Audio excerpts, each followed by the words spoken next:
It's a new year, and with it comes some new rules and regulations across Canada you should be aware of. We've got this huge influx of people on Canadian soil expecting permanent residence who won't get it. Ottawa has set new immigration targets. After welcoming more than 483,000 new residents in 2024, the federal government has slashed targets from 395,000 last year to 380,000 this year.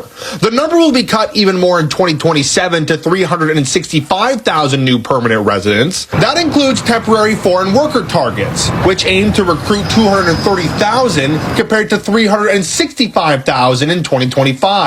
But the largest cut will be felt by Atlantic universities. Canada will issue 155,000 new student visas this year. Last year, the number was over 400,000. On the tax front, a new middle-class tax cut will go into effect for those making $57,000 or less a year. Automatic tax filings will also be implemented for around 1 million low-income Canadians, and first-time home buyers will be eligible for tax rebates once legislation is passed.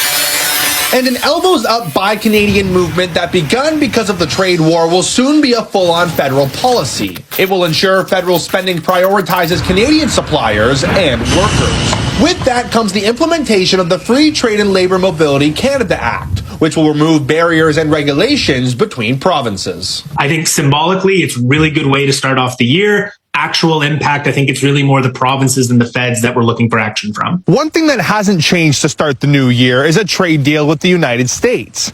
Tariffs and the uncertainty surrounding them dominated headlines in 2025, and now the Canada-US-Mexico trade agreement is up for review this year. If you live in Quebec, the cost of several goods and services are expected to go up in 2026. So let's start with food. If you are hoping for a break on your grocery bill, well, that won't be happening this upcoming year. According to Canada's latest food price report, food prices are expected to rise anywhere from 4 to 6%.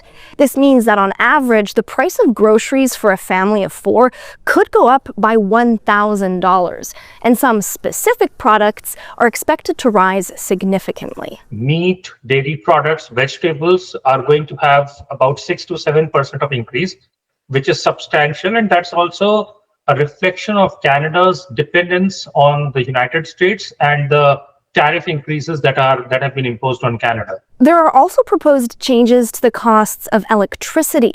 Hydro-Quebec wants to increase the cost of electricity for residential customers by 3% and 4.8% for commercial and large industrial customers. That decision is expected by March 2026. That just means then that maybe you need to think a little more carefully before you reach for the thermostat one way or the other, and think about maybe a way to either bundle up in the winter or to cool off on your own in the summer.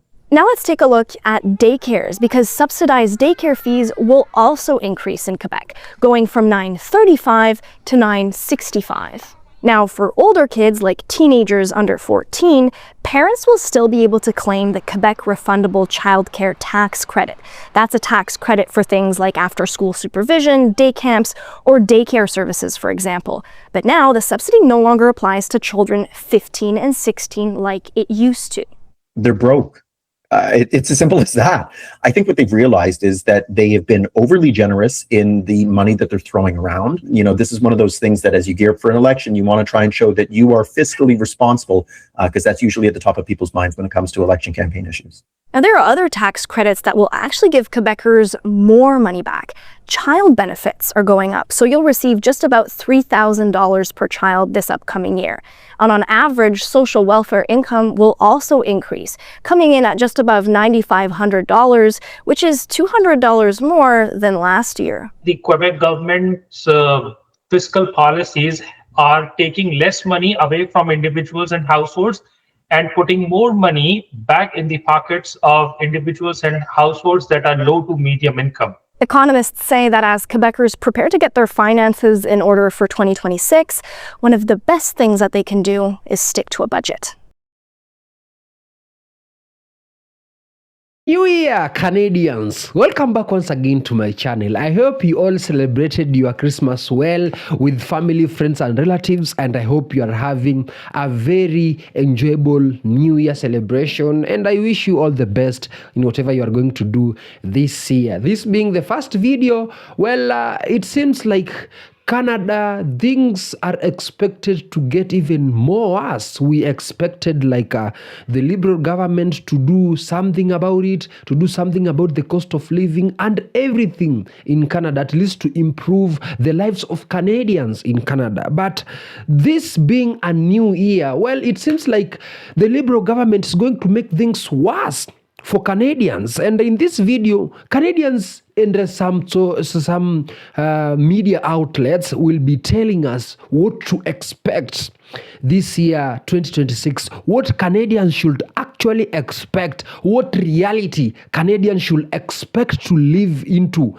this year. The hardships, the cost of living, the immigration crisis, the housing crisis, the health crisis. I mean, the government is literally doing nothing to at least make Canadians think that they are living a new year. It is just back to normal, and Canadians are actually pissed, angered, and outraged about the situation that is about to get worse, according to the media outlets in 2026. In this video, let's watch these videos that I've compiled for you guys on what to expect in Canada the year 2026, and then we shall be sharing our opinion. Canada just changed its immigration priorities for 2026, and it affects who gets in and who doesn't. Permanent residency numbers are staying high, around 380,000 a year, but Canada is cutting back hard on temporary residents like international students and some foreign workers. The government says this is because of pressure on housing, healthcare, and public services, especially in major cities. Going forward, priority is shifted to skilled workers, express entry candidates, provincial nominees, and people already in Canada who can transition to permanent residence. At the same time, Canada is giving a big advantage to French speakers outside Quebec, offering faster pathways and extra points. But here's the real question. Is this the right focus? Should Canada prioritize French speakers, or should the top priority be doctors, nurses, construction workers, and skilled trades to fix housing and healthcare shortages? What do you think Canada actually needs right now? Tell us in the comments.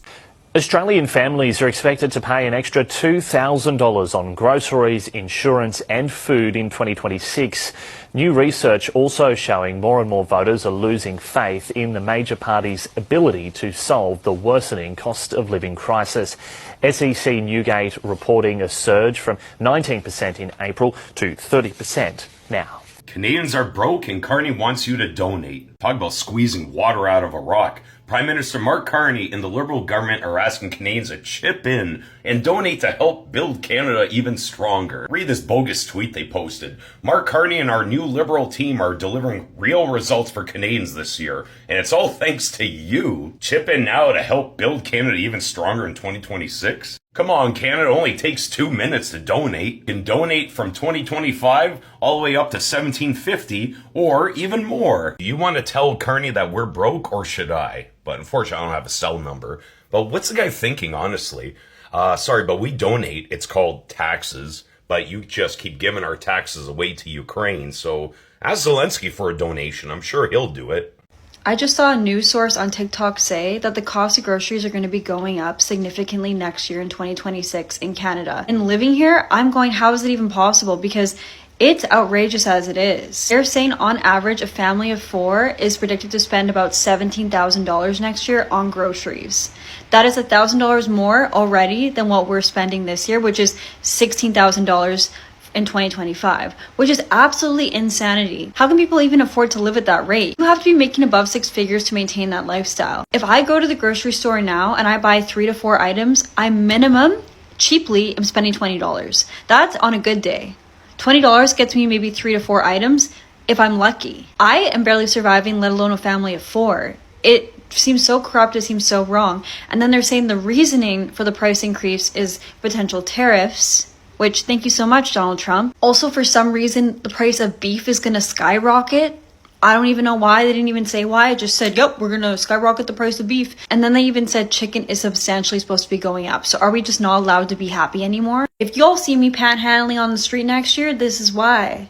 Is because this is out of control and this is outrageous, and we should be more infuriated that this is going on, because no one is going to be able to afford to live under those circumstances. Food is just a normal necessity that people need access to, and the fact that you're gouging this much, I know for a fact those groceries are way overpriced. Please come with me on an anti-capitalism rant. I'm having a very, very, very, very bad day, and all of it is because of capitalism. Capitalism is to blame for all of it, please let me explain. I hate buying anything from Amazon, okay? I don't want to support Amazon. It's evil and awful and I hate it. However, sometimes I just have no choice but to go through Amazon because it needs to come to me and I need it quickly or because it is cheaper. Most things are cheaper. Smaller stores can't afford to sell things at the cheap rates that Amazon can, and I am a poor person because of capitalism, so sometimes I need to choose the cheaper option. I also need to choose the option that doesn't have me driving around to 5 different stores trying to find something because my car is a piece of crap and I can't afford to replace it because of capitalism. So the thing that I bought from Amazon today is a Christmas tree storage bag. Why did I need a Christmas tree storage bag? Well, because years ago I had to buy an artificial tree because I couldn't afford to keep buying the fresh cut trees because they're very expensive and I'm a poor person because of capitalism. So I have this artificial tree and it has started to fall apart. Why is it falling apart even though it is a good tree? Because they continue to make things with less and less and less quality without lowering the price because the shareholders of these billionaire companies, they are demanding profit increases year over year over year. They want to see increase after increase after increase. So all of the quality of our crap gets less and less and less, even though the price doesn't come down. And so that tree is falling apart. It's the wires of the branches from all the like folding to put away and then unfolding to put it up. And then, you know what I mean? They've started to snap off. So my tree is missing a bunch of branches. And so what I've been doing, because I can't afford to buy a new tree because of capitalism, I've just bought a bunch of cheap garland from Dollarama and I fill in the holes where the missing branches are with the Dollarama garland. But because of that, it no longer fits in the box. Also because it's so broken, it no longer fits in the box, but it will fit in a Christmas tree storage bag. And I need it to fit in the Christmas tree storage bag instead of a bin because I need it to fit under my bed because my apartment is so fucking small that this is the only place that I have to put a Christmas tree. And the reason my apartment is so small is because I can't afford a bigger one because of capitalism. And the reason why I'm doing this in such a rush and I want the Amazon one because it comes to me today is because I'm trying to get Christmas out of the way as quickly as possible because I'm really stressed about going back to work next week. Why? Because Doug Ford, our wonderful, joking, premier, is insisting that thousands more people return to work downtown Toronto next week. And my commute into downtown Toronto, I don't work for government, but my commute is already so awful because the traffic is so bad and because the train system is so bad and everything is so awful because of fucking capitalism that I just want to get Christmas put away so that I'm less stressed about commuting in with thousands of extra people starting on Monday for no reason other than all of the billionaires wanting to make more money. My apartment is too small to have this Christmas tree exploded all over my living room for a week while I try to figure out where to put it and how to get a bag. So I had no choice but to buy it from Amazon, which I hate because of capitalism. This is the bad place. So as we go into 2026, here's some new laws that are going to be applied for Ontario. Now, they want to put a tougher penalty for impaired driving and vehicle theft. A driver who is convicted of operating a vehicle while impaired and causing death will have their license suspended indefinitely. Those who are found guilty of vehicle theft for the first time will have their license suspended for 10 years. And a second conviction would result into 15-year license suspension. And if you get caught for a third time, you lose your license forever. No troll, and it legit just says indefinite. Now also they want to make pay transparency and AI disclosure for jobs and stuff more transparent. So job seekers in Ontario are going to have more information about the position they are applying for. Now publicly posted jobs are going to include the expected salary or compensation rate. And employers are also going to be prohibited from requiring Canadian experience in the job postings. So what's your guys' thoughts, Ontario? Do you think this is too strict or okay? There are big changes hitting offices around Canada this year. Tens of thousands of public and private sector workers who have been working from home are now being asked to come back into the workplace. Some workplaces are saying come in more often, and in some cases, full-time. In Ontario's provincial government, employees must start working in the office 5 days a week as of January 5th. Alberta's public service is also ending remote options early next year to boost teamwork and better serve citizens. Some other provinces like Manitoba, BC, and New Brunswick are keeping a mix of in-office and at-home work. Others are still reviewing their rules. At the federal level, the government hasn't finalized its new return to office plan yet, but says when details are ready, they'll depend on the job and employee seniority. And it's not just governments. Big companies like Amazon are also bringing corporate staff back to the office 5 days a week. Unions are pushing back, saying sudden office rules don't consider real life for workers. Bottom line, after years of working from home, many Canadians will be spending more time in the office in 2026. For Long Story Short TV, I'm Haley Long. One thing I love about Canadians is that they always speak out. They always call out those people who are making them go through all this hardship. Imagine all this going on, but still the government is giving loans to Ukraine so that they can do their things, yet the Canadians are literally suffering. They are just overspending taxpayers' dollars on other countries, but yet the Canadians themselves literally needs the services that these taxpayers' dollars are literally should literally help them. But I believe at the course of the year, the Canadians will know what to do. I don't want to comment much about this because unless there is will to change Canada, there will be no change. But at least there is light at the end of the tunnel because Canadians are literally speaking out and calling out the Liberal government and the people who are making them go through this hardship. And in this video and in this year, we will be talking about such issues. We'll be highlighting every rant on TikTok or any social media platform. Any issue rising, you will be finding it here. So remember to subscribe, and then we'll keep tuning in because I'll keep you updating on the issues that will be happening in Canada. And also, I want to thank you guys. We had a great year, by the way. My channel, I only opened it 2 months ago, but I've noticed one thing about Canadians. There is this propaganda that Canadians are so racist. Guys, I'm here to confirm to you today that that's just people propagating propaganda and hating on Canadians. I am an African. I don't live in Canada. I've never received any racist comment on my videos since I started posting about Canada. And this makes me love Canada a lot. Every day, I have never received a single racist comment from Canadians. Canadians are like, we don't care about who is giving us this information. We can't kill the messenger. If we want to kill someone, we will kill the message. I've never received hate from Canadians, literally. They don't care if I'm an African. They don't care if I'm black. What they care about is the message of the video, is the message, the information. And this literally motivates me because people are like, no, Canadians are so racist. No, I haven't seen it yet. That is all lie. These people are so loving and they are literally subscribing to my channel. They are literally commenting positively. Some of them are even saying, very informative video. Thanks for this video. We love come on, guys. Come on.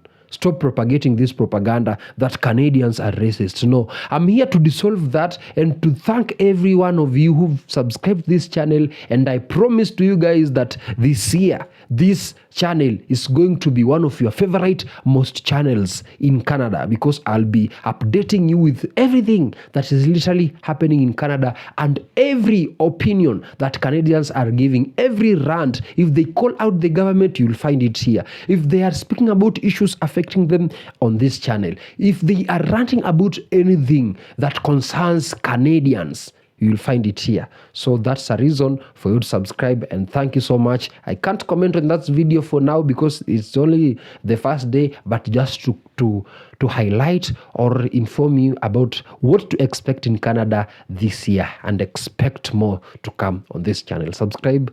Thank you and see you in the next.